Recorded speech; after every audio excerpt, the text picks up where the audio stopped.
London, Reuters.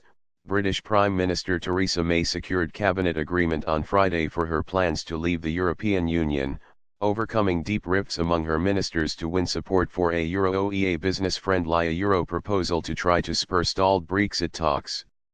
Below are the key points from a government statement issued following a meeting of senior ministers. The conclusions. Broadly, the conclusions cover three areas.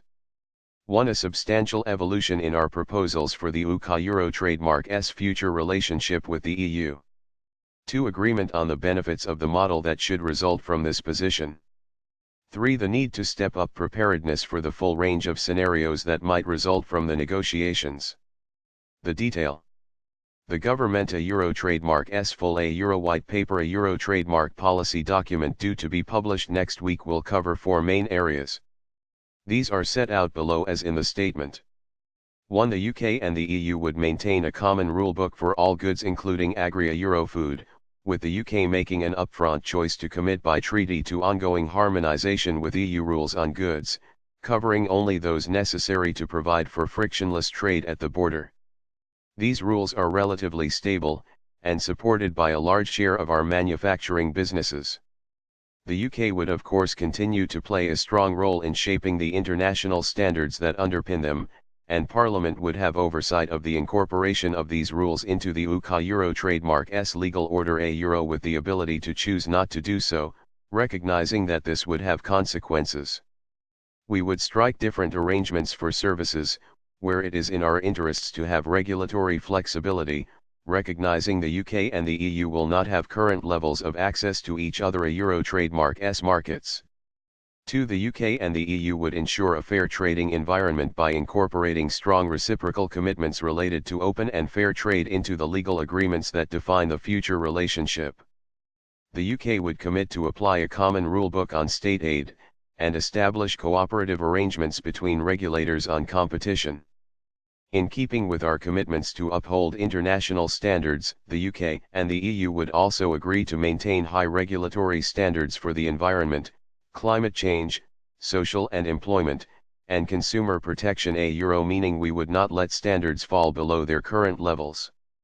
3. The UK and the EU would establish a joint institutional framework to provide for the consistent interpretation and application of UK Euro-EU agreements by both parties.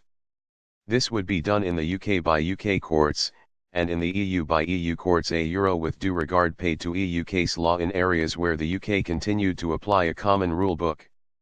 This framework would also include robust and appropriate means for the resolution of disputes, including through a joint committee and in many areas through binding independent arbitration a Euro, accommodating through a joint reference procedure the role of the Court of Justice of the European Union, CJEU, as the interpreter of EU rules, but founded on the principle that the court of one party cannot resolve disputes between the two.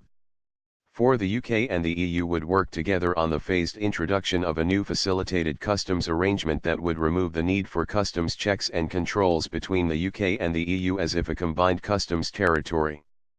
The UK would apply the UK Euro trademark's tariffs and trade policy for goods intended for the UK, and the EU a Euro trademark's tariffs and trade policy for goods intended for the EU, becoming operational in stages as both sides complete the necessary preparations. This would enable the UK to control its own tariffs for trade with the rest of the world and ensure businesses paid the right or no tariff in the vast majority of cases upfront, and otherwise through a repayment mechanism. It remains our firm view that it is in the best interests of both sides to reach agreement on a good and sustainable future relationship. But we also concluded that it was responsible to continue preparations for a range of potential outcomes, including the possibility of a Euro no deal Euro trademark. Given the short period remaining before the necessary conclusion of negotiations this autumn, we agreed preparations should be stepped up.